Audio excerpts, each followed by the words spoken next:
Midi ce mercredi au Carélis.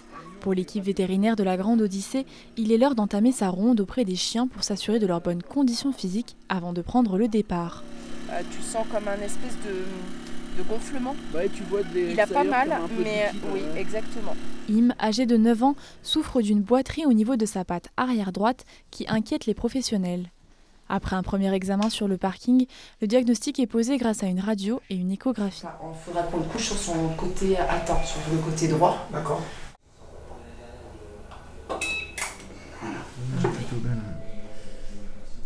On a confirmé effectivement une inflammation du tendon qui est plutôt chronique, c'est-à-dire qui n'est pas forcément déclenchée par la course, mais avec une course, forcément, le tendon se réinflamme. On va voir au fur et à mesure des jours si cet état inflammatoire s'atténue ou au contraire persiste, ce qui pourrait motiver malheureusement un retrait complet de la course. Les 12 vétérinaires bénévoles de la compétition ont un rôle essentiel dans la course, et ce même avant le départ de la première étape.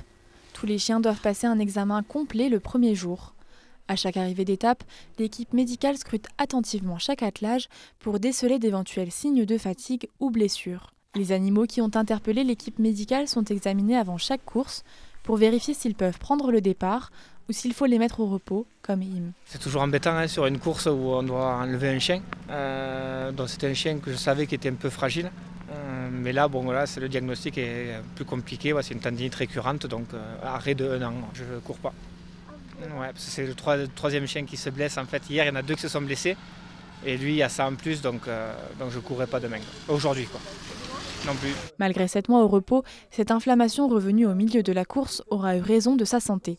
Conséquence, pour le chien et pour le musher qui préfèrent privilégier la santé de ses animaux à la compétition, la Grande Odyssée s'arrête là.